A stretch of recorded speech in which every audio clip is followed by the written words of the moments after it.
오늘 2026년 첫 주일 제가 첫 설교 사역을 오늘 시작합니다. 좋은 설교는 설교자와 청중이 함께 만들어가는 거라고 배웠고, 저는 그것을 사실이라는 것을 목회하면서 깨닫게 되었습니다.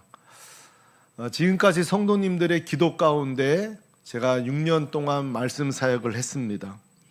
자, 올해도 저와 우리 성도님들이 우리가 함께 좋은 강단을 만들어가게 되기를 소망합니다. 그런 소망을 가지고 2026년 첫 설교 시작하겠습니다. 성도 여러분, 여호수아 13장은 새해를 맞이한 우리와 많이 닮았습니다. 제가 보니까 세 가지가 닮았습니다. 첫째는 남은 전쟁이 있습니다. 이스라엘 백성도 막상 차지해야 될 지파마다 땅 남은 전쟁이 있고, 저와 여러분도 2026년도 우리 해야 될 과제 남은 전쟁이 있습니다. 두 번째 공통점은 이 전쟁의 참 버거운 상대들입니다. 이 남은 상대들이 참 버거워요. 우리도 마찬가지입니다. 2026년도 저와 여러분이 감당해야 될 상대는요, 만만치 않습니다. 자녀 양육, 어떤 가정은 이사, 재취업, 결혼, 출산, 빚 갚는 일, 수험생은 진학, 뭐 하나 쉬운 게 없어요. 전부 다 버겁습니다. 그러다 보니까 세 번째 공통점은 기대보다는 우리 안에 다 두려움들이 있습니다.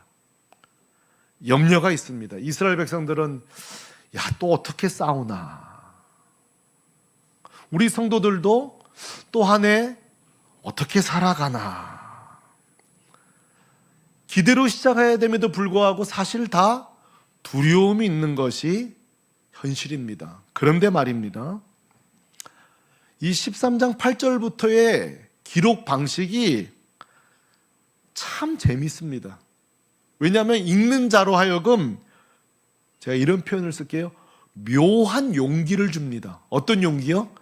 묘한 용기를 줍니다.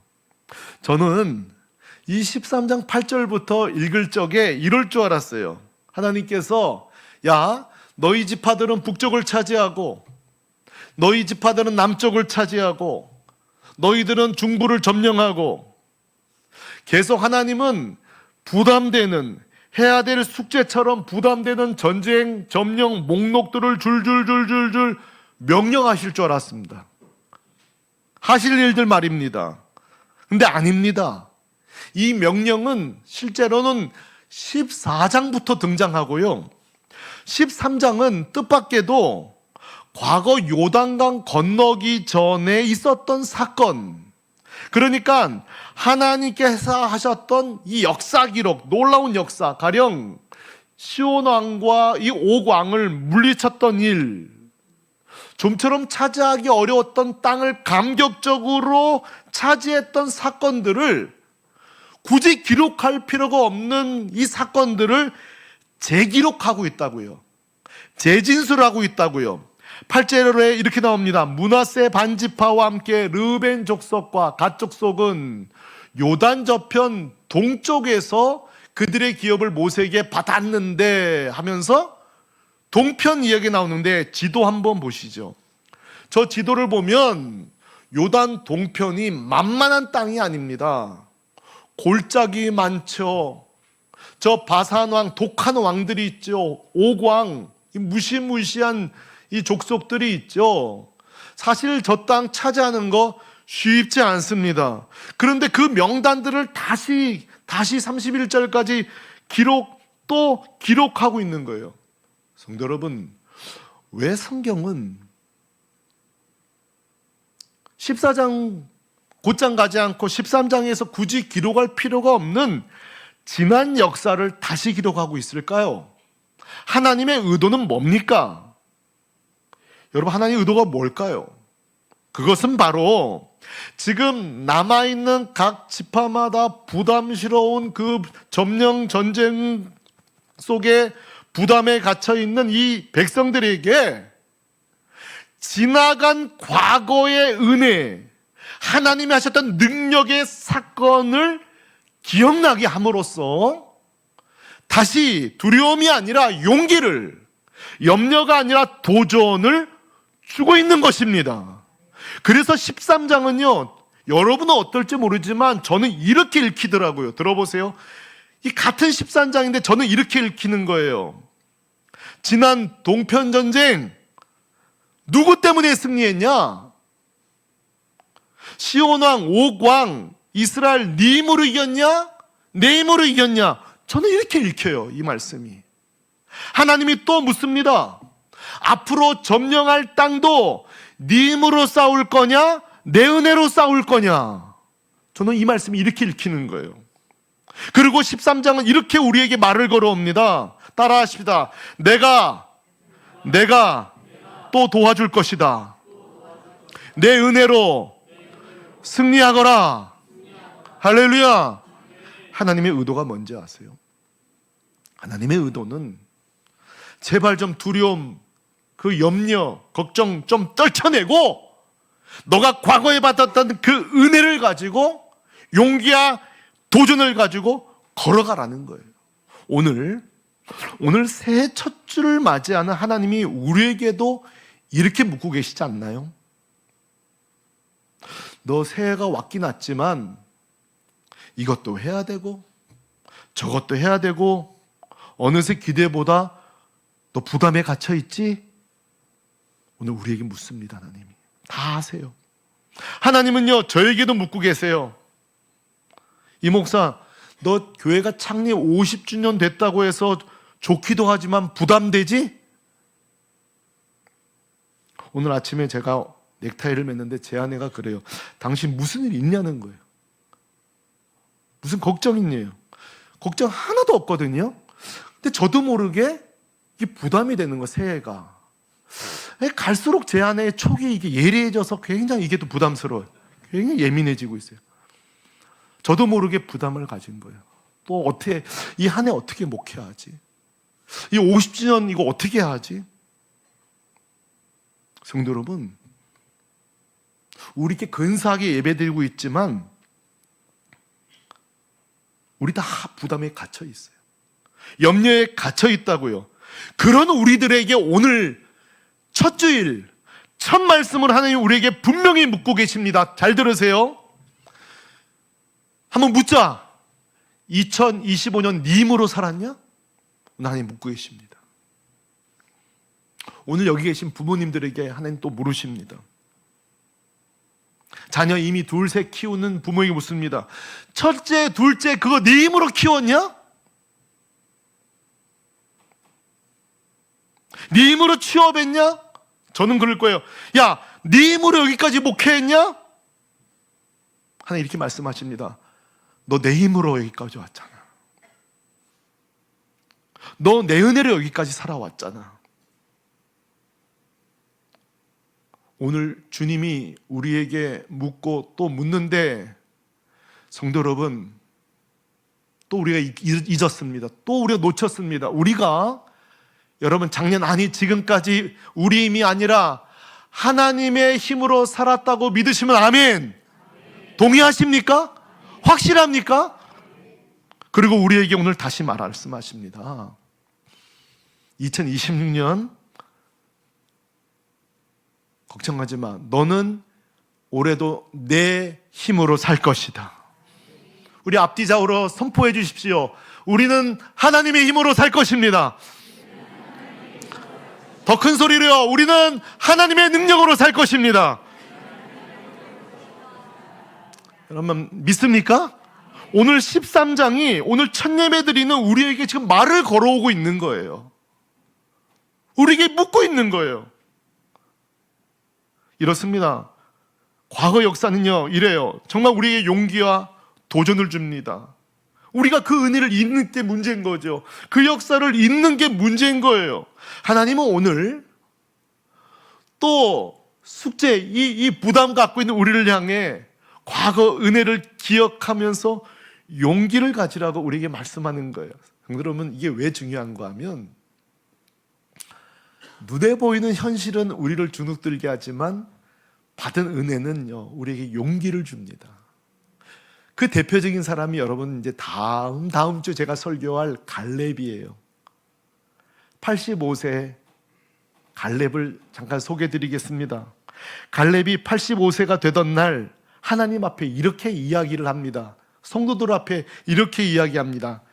10절 하반절과 12절 하반절을, 이 갈렙의 선포를 좀 들어보시죠. 같이 읽습니다. 시작. 45년 동안을 여호와께서 말씀하신 대로 나를 생존하게 하셨나이다. 오늘 내가 85세로 돼 그 성읍들은 크고 견고할지라도 여호와께서 나와 함께 하시면 내가 여호와께서 말씀하신 대로 그들을 쫓아내리이다 하니 아멘. 한번 따라 하십시다. 여호와께서 나와 함께 하시면, 여러분 지금 갈렙이 뭐라고 하는지 아세요? 난 늙었다 이거예요. 내가 해야 될 저 성읍들은 견고하다는 거예요. 근데 그 문장이 있죠. 견고할지라도예요. 나는 늙었을지라도예요. 왜?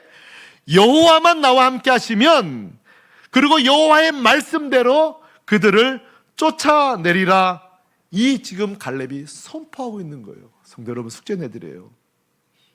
올 한 해 사람인지라 또 염려하고 또 걱정하고 또 두려울 거예요. 또 넘어질 거예요. 그때마다 성도 여러분, 우리 교회 누군가는 갈렙이 되어서 꼭 말씀해 주세요. 집사님, 첫 주 설교 잊고 있어 지금 또? 그 첫 주 말씀 또 잊어버렸어? 갈렙이 뭐라 그랬어? 여호와께서 나와 함께 하시면 성읍이 견고할지라도 쫓아내리라. 여러분, 우리 가운데 누군가는 이 갈렙의 이 도전적인 말씀을 진술하고, 아니 재진술하고 또 말해주는 그런 은혜가 있기를 소망합니다. 부부 사이에, 부모 자녀 사이에 말이에요. 이것이 우리가 오늘 들어야 될 첫 주 말씀이에요. 자, 그런데 오늘 본문에 안타까운 점이 하나 등장합니다. 그것은 바로 13절 때문에 그런데, 13절에 보니까 이 동편 땅을 차지할 적에 하나 안타까운 사건이 있었는데, 그것은 두 족속을 쫓아내지 못한 것입니다. 13절에 보니까 그슬 족속과 마갓 족속은 쫓아내지 아니하였으므로 이렇게 등장합니다. 어떤 분은 그렇게 말할지 몰라. 아니 목사님, 그 땅 넓은데 그 조금 남아있는 두 족속 못 쫓으면 좀 어때요? 그 뭐 대수라고. 물론 그럴 수 있죠. 그러나 여러분, 이 그술 족속과 마가 족속의 훗날 큰 화근이 됩니다. 강과했던 이 두 족속이, 방심했던 두 족속이 이스라엘의 가시가 됩니다. 사무엘하 13장에 보니까 여러분, 다윗을 반역했던 압살롬과 그의 어머니가 그술 족속이에요. 그술 족속. 열왕기상 15장에 보면 이 그술 족속이 이제 나라를 세우고 왕까지 등장하는데, 별거 아니라고 천만에 끊임없이 이스라엘을 괴롭힙니다. 끊임없이 가시 노릇을 한다고요. 제가 이 13절을 고만히 묵상하다가 깨달은 것이 있습니다. 깨달은 것이 있어요. 이겁니다. 따라하시죠. 한번 따라하세요. 내 삶에 영적 가시를 제거하라. 성도 여러분, 우리가 예수 믿고, 예수 믿었다는 것은, 우리가 예수를 믿었다는 것은 예수님의 그 성품, 예수님의 그 말, 예수님의 삶, 예수님의 전부를 우리가 따라하겠다고 결심하는 거 아니겠어요? 근데 우리가 예수를 믿었는데 여전히 우리 안에 죄의 이 가시들을 자꾸 간과하고 꺾어내지 못하고 이 죄를 남겨둔다면요, 아니 이미 훗날도 아니에요. 이미 그 죄가 우리 안에 이 해결되지 않은, 이 성장하지 않고 변화되지 않는 우리의 죄가요, 나도 공격하고 배우자도 공격하고 자식도 공격하고 주변인들을 끝까지 공격하는 가시노릇합니다. 잊지 마세요. 내 죄가, 남겨둔 이 습관적 죄가 올무가 된다고요. 그 문화일보 작년 문화일보 11월 18일자 기사에 이런 기사가 나왔어요. 전국 대학 학내 폭력, 학폭으로 무려 298명이 합격 취소됐습니다. 여기는 서울연고대, 카이스트, 한예종까지. 여러분, 이 아이들이 이 좋은 대학 가기 위해서 얼마나 애썼을까요? 밤새워 공부하고. 근데요, 제가 알고 보니까 학폭이 4종류가 있더군요. 4종류가. 가장 강력한, 이건 막 전학을 가야 될 정도로 범죄부터 시작해 마지막 낮은 단계까지인데요. 지금 대학마다 어느 정도로 강력하게 이걸 시행하냐면 가장 낮은 단계 학폭까지도 전부 다 조사하고 있어요. 이 정도는 괜찮은 거 아닌가 하는 것까지 전부 취소시키고 있어요. 이건 뭐냐면 학내의 폭력은 그게 언어폭력이든 문자폭력이든 아주 그 낮은 단계 가시까지 꺾어버리겠다는 교육부의 의지가 담겨 있는 거예요. 철저하게 청산시키겠다. 이게 지금 똑같지 않아요? 그 지파들이 그 두 족속 조금 남은 거 어때? 그게 평생 가시가 된 것처럼, 우리가 어린 시절에 누군가를 좀 괴롭히고 말로 정서적으로 감정적으로 애매하게 괴롭히고 교묘하게, 이 모든 행위들이 결국 뭐예요? 인생에 전부 다 올무가 되는 거예요. 여러분, 성도 여러분, 습관적인 죄를 미루는 순간에 그 가시가 창이 되어 돌아옵니다. 이 모래알 같은 죄가 돌덩이로 돌아오는 날이 있습니다. 지금 우리가 새해가 왔다고 해서 진짜 새해가 왔습니까? 우리 언어에 새해가 왔습니까? 성도 여러분, 정말 진실하게 물으십시다. 내 언어에 새해가 왔습니까? 타인을 대하는 태도에 새해가 왔습니까? 정말 내 입을 보면 예수 믿는 사람 맞습니까? 사람을 대하는 태도, 약자를 대하는 태도, 돈을 대하는 태도, 역사관,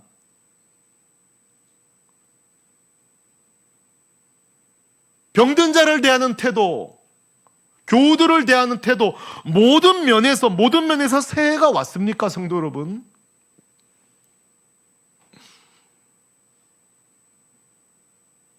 미뤄둔 이 가시가 큰 올무가 될 것입니다. 성도 여러분, 정말로 오늘 아까 그 영적 가시를 제거하라고 했는데 2026년도 이 재미로 좀 사십시다. 우리 등에 가시들이 있단 말이에요. 가까이 갈수록 찔리는 거예요, 우리가.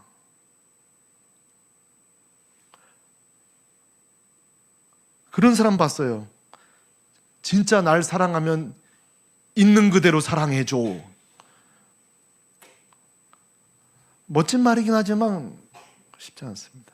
나 있는 그대로 사랑해줘. 그거 너무 가혹하지 않아요? 자기가 변화될 생각을 해야지. 그 가시를 꺾을 생각을 해야지. 아니, 사랑할 수 있죠. 자식이니까 배우자니까 사랑할 수 있지만 사랑할수록 막 피가 나는데 찔리잖아요. 그러면 선혈이 막 나오는 그걸 보고 아파하며 꺾을 생각을 해야지. 내 언어의 습관을 바꾸고, 습관적으로 불평하고, 습관적으로 수근수근 거 남 이야기하고, 감사 없는 태도, 어떤 음식을 먹어도 불평불만하고. 참고로 제가 밥 사드릴 때 불평하면 저는 2번은 안 사드립니다. 그러니까 저한테 계속 밥 우동을 넣으면 목사님 맛있네요. 또 너무 그것도 과장이죠. 아, 괜찮네요. not bad 이렇게. 근데 여러분, 내 수고가 땀 한 방울 안 들어간 건 다 감사하셔야 돼요. 다 고마운 일이에요.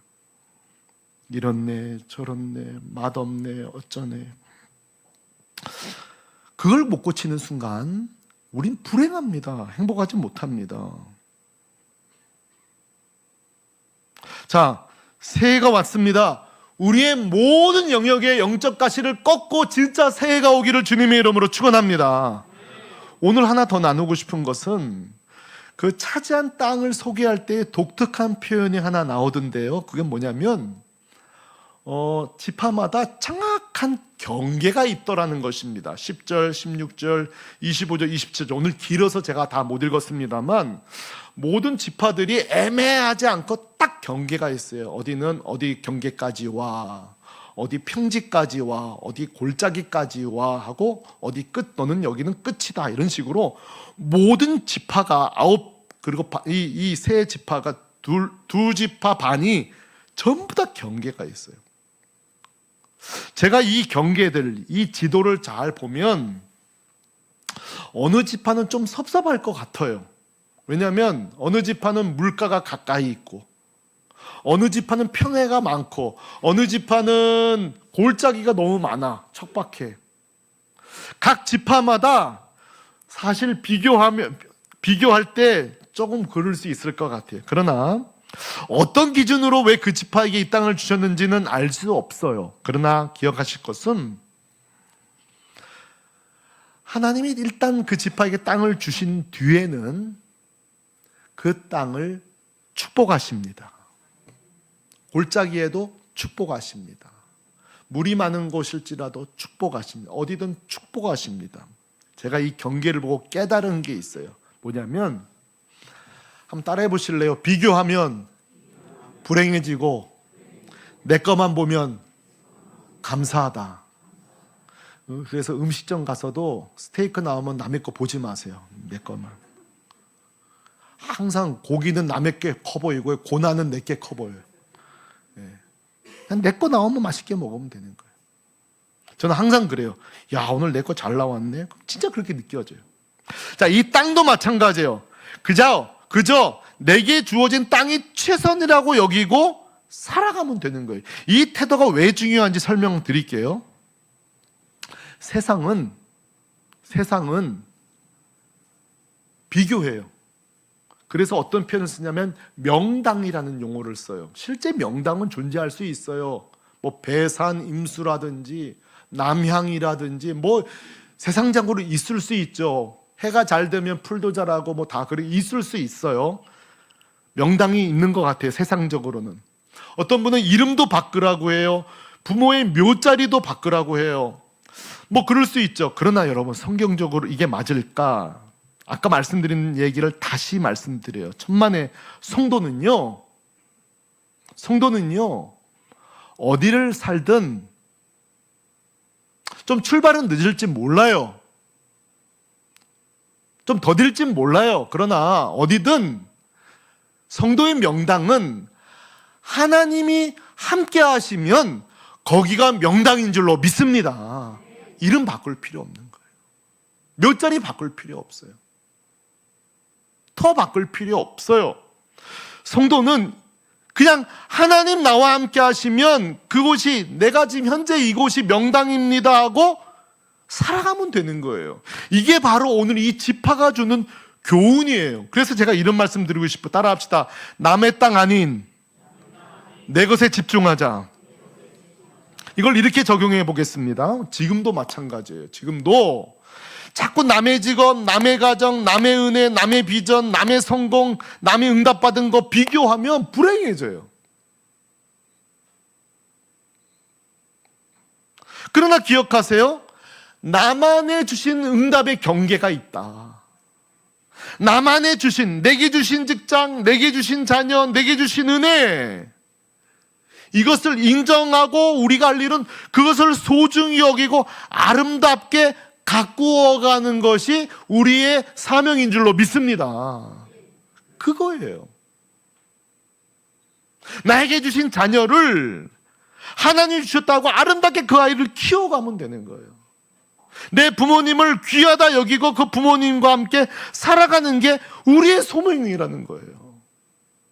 저희 교회 남자 집사님 중에 매일 저에게 글을 보내주시는 분이 있어요. 어떤 날은 2편도 보내줘요. 근데 1월 1일 날 이 남자 집사님이 보내주신 글이 아주 재미있어서 소개하고 싶어요.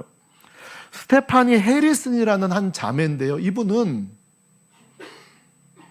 뉴 해피라는 이 행복에 대한 글로 세상에 팔로워가 85만 명이나 되는 아주 유명한 인플루엔서예요. 글 올리면 많은 사람들이 보는 책도 내셨더라고요. 뉴 해피라는. 근데 우리 집사님 보내주신 그날 1월 1일 새해 첫날 글이 뭐였냐면은 올드 해피, 뉴 해피라는 글이었어요. 제가 이거를 읽어보니까 오늘 좀 소개하고 싶은 거예요. 자, 성도 여러분, 올드 해피, 뉴 해피 번역해보면 옛날 행복 또는 새로운 행복이잖아요. 무슨 개념인가 보니까 올드 해피는 이런 거예요. 내가 성공하고 돈을 벌고 스펙도 가지고 인정받고 성취해서 남보다 앞서갈 때 얻는 행복을 말하는 거예요. 근데 여러분, 이 행복에 약점이 있어요. 뭐냐면 항상 나보다 조금 더 가진 사람은 존재해요. 항상 나보다 더 성취한 사람은 존재해요. 둘째, 우리가 아무리 성취하고 성공해도요, 우리의 욕망이 이만큼 또 자라 있어서 또 행복하지 못해. 그래서 단점이 이 올드 해피는 그 결과가 공허하다는 거예요. 그러나 이 스테파니 이 자매가 소개하는 뉴 해피는 뭐냐? 이게 중요해요. 내가 이미 가진 가치를 소중히 여기라는 거예요. 내가 장애가 있든, 내가 좀 어렵게 출발했든, 뭐 했든 내 출발선, 내가 이미 가진 것 소중히 여기면서 가꿔가면서 내가 할 수 있는 일을 타인에게 기여할 때 그 오는 만족감, 행복, 그 의미 있게 살 때 찾아오는 그 채워짐, 그 행복이 뉴 해피라는 거예요. 결과는 뭐예요? 만족합니다. 자, 오늘 이 뉴 해피가 뭐예요? 바로 오늘 말씀이랑 연결이 되잖아요. 올드 해피는 뭐예요? 아, 나도 저 지파처럼 저 갈릴리 옆이었으면, 나도 저 지파처럼 평화의 옆이었으면이 아니라 뉴 해피가 뭐예요? 내게 주신 땅, 내게 주신 가정, 내게 주신 직장을 뭐예요? 귀하게 여기는 거예요. 샘물교회 교회 성도 여러분, 가져야만 행복하는 올드 해피어가 아니라 뉴 해피어가 되시기를 바랍니다. 이게 우리가 가져야 될 거예요. 샘플이 누군지 아세요? 오늘 본문의 33절 레이지파가 바로 뉴 해피어예요. 여러분 33절 같이 한번 읽어보실래요? 이게 진짜 행복한 사람이에요. 같이 읽어요. 시작. 오직 레이지파에게는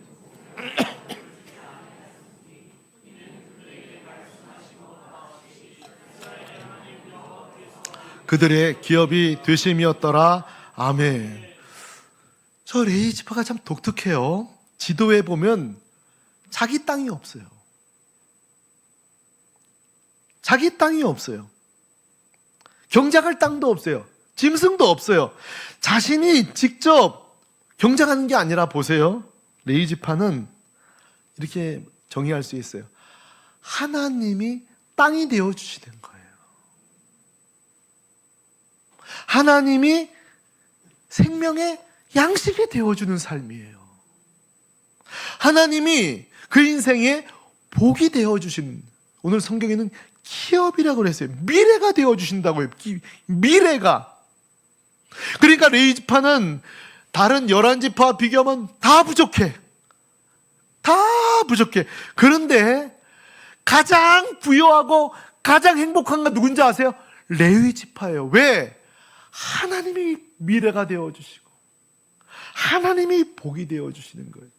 성도 여러분, 그러나 오늘 레위지파 부러워할 거 하나도 없습니다. 성도가 누굽니까?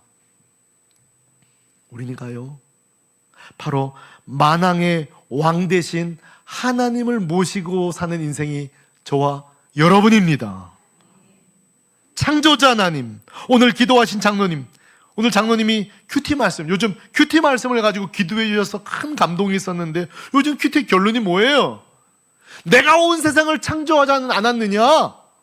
내가 너와 함께 한다는 이 창조자의 하나님을 이 우리의 백으로 모시고 사는 자가 저와 여러분인 거예요. 여러분, 하나님에게 가장 소중한 사람이 예수님이자 하나밖에 없는 독생자 아들 예수님인데요. 하나님이 가장 소중한 게 예수님인데요. 그 예수님을 십자가에 못 박아 죽이고 살아난 게 저와 여러분이에요. 우리가 얼마나 소중한 존재인지 아세요? 내 아들을 죽여서라도 살린 게 우리니 얼마나 우리가 복된 인생이에요. 그게 끝이 아니에요. 십자가에서 죽으시고 부활하신 예수님은 세상 끝날까지 우리와 함께 하신 줄로 믿습니다. 그것만 끝이 아니에요. 성령님이 우리 안에서 항상 같이 하세요. 성도 여러분, 2026년 새해가 시작되었습니다. 숙제처럼 쌓여있는 해야 될 일, 건너야 될 문제, 수많은 여러분 이 짐들이 여러분 앞에 있을 거예요. 여기에 주눅 들지 말고 2026년도 나는 올해도 하나님의 힘으로 살 것이다 선포하시길 바랍니다. 동시에 내 안에 이 부정적이고 어둡고 늘 나를 저주하고 나를 축복하지 못하는 이 영적 가시돋친 말을 하고 거친 말을 하는 이 모든 간과하고 있는 영적 가시 다 제거하고 하나님의 은혜로 주신 은혜로 올 한 해 멋지게 승리하는 저와 여러분 되시기를 주님의 이름으로 축원합니다. 축원합니다.